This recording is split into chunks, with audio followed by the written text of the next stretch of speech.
مسلم league نون بھی یہ demand کرتی ہے, پاکستان کی اپوزیشن بھی یہ ڈیمانڈ کرتی ہے اور کرنا چاہیے کہ عمران خان فی الفور استعفیٰ دے. ان کے خلاف جھوٹ بولنے کے لیے, مس ڈیکلریشن کے لیے, مس اسٹیٹمنٹ کے لیے ان کے اور ان کی جماعت کے خلاف کارروائی ہونی چاہیے. جو 4 امپلائیز کے نام پر پیسہ آیا, ان اکاؤنٹس کی, ان امپلائیز کی بھی کے خلاف بھی کارروائی ہونی چاہیے. عمران خان فوری استعفیٰ دیں, مریم نواز نے بڑا مطالبہ کر دیا. عمران خان اور ان کی جماعت کے خلاف کارروائی ہونی چاہیے. پی ٹی آئی کے خفیہ اثاثوں, فنڈنگ کی پوری چھان بین ہونی چاہیے. کہاں سے کتنے پیسے لیے, کہاں لگائے, سب کا حساب دیا جائے. چوری نہیں کی تو تلاشی سے ڈرتے کیوں ہو؟ عمران خان نے تلاشی نہیں دی, زبردستی لی گئی. اب آپ کو بھاگنے کا موقع نہیں دیں گے. عمران خان کا بال بال کرپشن, جھوٹ اور منافقت میں ڈوبا ہوا ہے. مریم نواز کی دھواں دار پریس کانفرنس.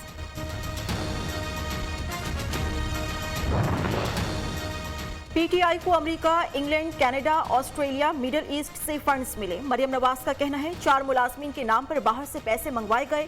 اسٹیٹ بینک کے مطابق پی ٹی آئی 28 اکاؤنٹس, جن میں سے 18 ایکٹیو, صرف 4 ظاہر کیے گئے. جب بھاگنے کا کوئی راستہ نہیں بچا تو رپورٹ ریلیز کرنے سے روکنے کے لیے دباؤ ڈالا جا رہا ہے. پی ٹی آئی نے طاقت, دھونس, دھاندلی سے 7 سال تک رپورٹ روک رکھی ہے.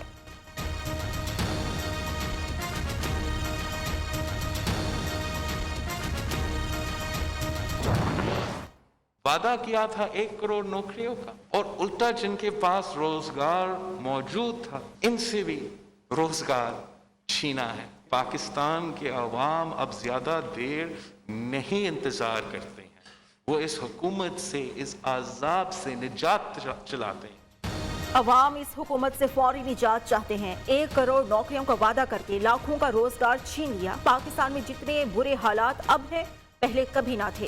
خیبر پختونخوا میں قانون الگ اور الیکشن الگ طریقے سے ہو رہا ہے.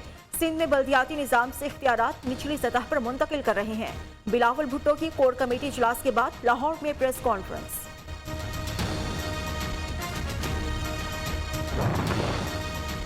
فوجی قیادت کے ساتھ مثالی تعلقات, اپوزیشن تحریک عدم اعتماد لانا چاہتی ہے تو لائے, کوئی ڈر نہیں. نومبر ابھی بہت دور, آرمی چیف کی مزید ایکسٹینشن کا سوچا نہیں. وزیر اعظم عمران خان کا کہنا ہے حکومت کی سب سے بڑی ناکامی احتساب کا نہ ہونا ہے. شواہد کے باوجود یہ لوگ بچ رہے ہیں. بلدیاتی الیکشن میں شکست سے پارٹی کو بہت نقصان پہنچا. پنجاب حکومت کی کارکردگی سے مکمل مطمئن ہوں.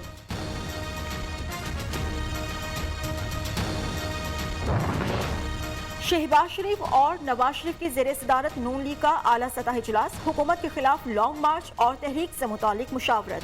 پی ٹی آئی فورن فنڈنگ کیس میں عمران خان کے خلاف فوری قانونی کارروائی کا مطالبہ. قیامت خیز مہنگائی, عوام پر ظلم, معاشی دہشت گردی ہے. پیٹرول, بجلی, گیس کی قیمتوں میں مسلسل اضافہ عوام کا جینا محال بنا دیا. منی بجٹ کو پوری قوت سے روکا جائے گا, نون لیگ کا اعلامیہ. اومیکرون کے وار تیز, کراچی میں ایک روز میں 95 مریضوں میں نئے ویریئنٹ کی تصدیق. سندھ حکومت کراچی میں سخت پابندیوں کا فیصلہ. وزیر اعلیٰ سندھ کی زیر صدارت اجلاس کل ہوگا. جمعہ, ہفتہ اتوار مکمل, کاروبار بند. اوقات صبح 6 سے شام 5 بجے تک کرنے کی سفارش. سکولز میں 1 سے 5ویں تک ہفتے میں 2 دن کلاسز, 6 سے 8ویں تک 3 دن کلاسز لینے کی تجویز. وزیر صحت پنجاب ڈاکٹر یاسمین راشد نے بھی کورونا کے نئے ویریئنٹ اومیکرون کی تصدیق. لاہور میں 24 گھنٹوں میں 43 کیسز رپورٹ ہوئے. مجموعی تعداد 213 ہو گئی. اسلام آباد میں مزید 36 مریض سامنے آ گئے.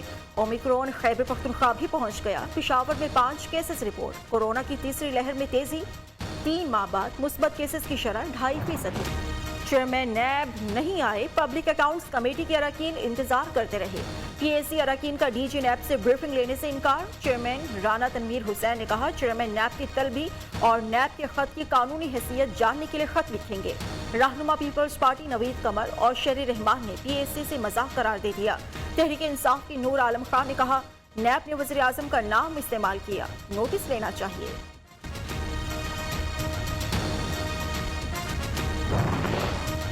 پی ایس سی میں چیئرمین نیب کے پیش نہ ہونے کی وجہ سامنے آ گئی. وزیر اعظم نے چیئرمین نیب کی جگہ ڈی جی نیب کو بریفنگ دینے کی منظوری دی. نیب نے سیکریٹری اسمبلی کو خط لکھ کر آگاہ کیا. چیئرمین نیب کی نمائندگی ڈی جی نیب کریں گے. جاوید اقبال کسی بھی قائمہ کمیٹی آئینی ادارے کے سامنے بطور پرنسپل اکاؤنٹنگ آفیسر پیش نہیں ہوں گے.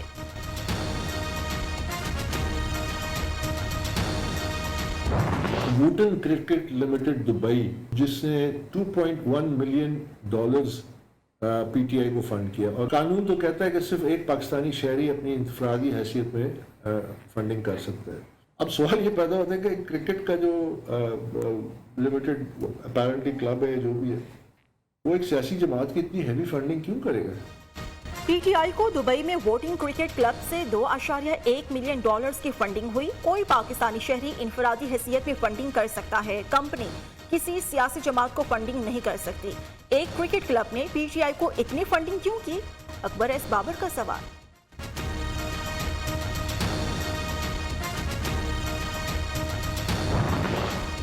حمزہ شہباز نے پی ٹی آئی فورن فنڈنگ کیس میں اسکروٹنی کمیٹی کی رپورٹ بارش کا پہلا قطرہ قرار دے دیا۔ تحریک انصاف نے غیر ملکی شہریوں اور کمپنی سے فنڈز حاصل کیے، تہلکہ خیز رپورٹ میں تصدیق ہو گئی۔ اپوزیشن لیڈر پنجاب اسمبلی کہتے ہیں تبدیلی کا اصل چہرہ سامنے آنے پر لوگوں کے ہوش اڑ جائیں گے۔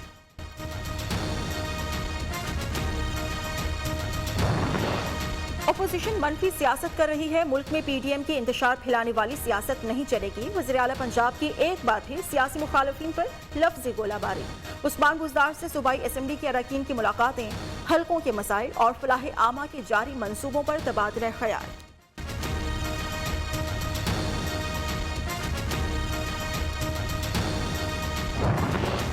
نون لیگ نے کسی ادارے سے کوئی ڈیل نہیں کی، عمران خان نے ملک دشمن غیر ملکی کمپنی سے فنڈنگ لی، اب انہی کمپنیز کو ٹھیکے دیے جا رہے ہیں۔ دوسروں کو چور ڈاکو کہنے والا خود بڑا چور ثابت ہو گیا۔ پی ٹی آئی کی کرپشن پوری دنیا کے سامنے بے نقاب ہو گئی۔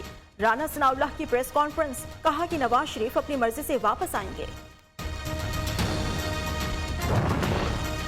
تحریک انصاف کی فنڈنگ کا معاملہ بالکل شفاف، نااہل درباریوں کا حال الٹا چور کوتوال کو ڈانٹنے کے مترادف ہے۔ شہباز گل کا رد عمل، معاون خصوصی نے کہا کہ نون لیگ والے فنڈز کے نام پر کک بیکس لیتے رہے، سیاسی مخالفین کو جعلی پروپیگنڈے سے کچھ حاصل نہیں ہوگا۔ قوم کو وزیراعظم کے بے تکے بھاشن اور جھوٹ نہیں، استعفے کی ضرورت ہے۔ 2.2 ارب روپے سے زائد کی فورن فنڈنگ چوری کا جواب دیں، لیگی ترجمان مریم اورنگزیب کا مطالبہ۔ احسن اقبال کہتے ہیں موجودہ حکومت نے معیشت تباہ کر دی، اسٹیٹ بینک کو کسی بھی صورت گروی نہیں رکھنے دیں گے۔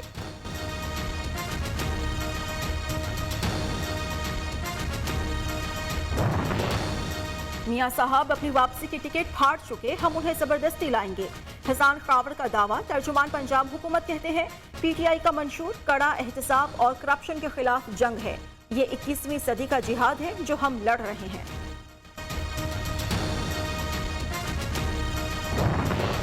آج پی ٹی آئی کی حکومت پیپلز پارٹی کی وجہ سے ہے، آصف زرداری چاہیں تو حکومت گر سکتی ہے۔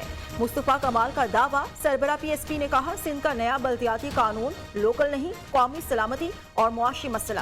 پیپلز پارٹی صوبے کو ذاتی جاگیر بنا رہی ہے، کوئی روکنے والا نہیں۔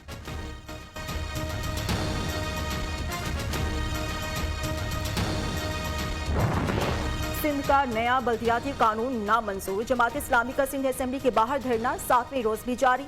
کراچی کے مستقبل کو بچانے کے لیے جدوجہد کرتے رہیں گے، امیر جماعت اسلامی کراچی حافظ نعیم الرحمان کا واضح پیغام۔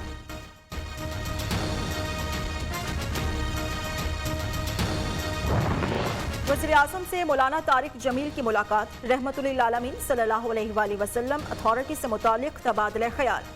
عمران خان نے کہا بحیثیت قوم صرف حضرت محمد صلی اللہ علیہ وآلہ وسلم کی تعلیمات پر عمل پیرا ہو کر ہی ترقی کر سکتے ہیں۔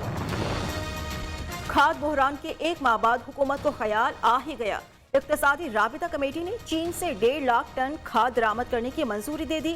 وزیر اطلاعات فواد چودھری کہتے ہیں کہ رواں ماہ 6 لاکھ ٹن مقامی کھاد مارکیٹ میں آنا شروع ہو جائے گی۔ 50,000 ٹن کھاد کا پہلا جہاز 10 فروری کو پہنچے گا۔ حکومتی قرضے ملکی تاریخ کی بلند ترین سطح پر پہنچ گئے۔ اسٹیٹ بینک کے مطابق قرضے 40,973 ارب روپے سے تجاوز کر گئے۔ 3 سال میں قرضوں میں 16,241 ارب کا اضافہ ہوا۔ اگست 2018 میں حکومتی قرضے 24,732 ارب روپے تھے۔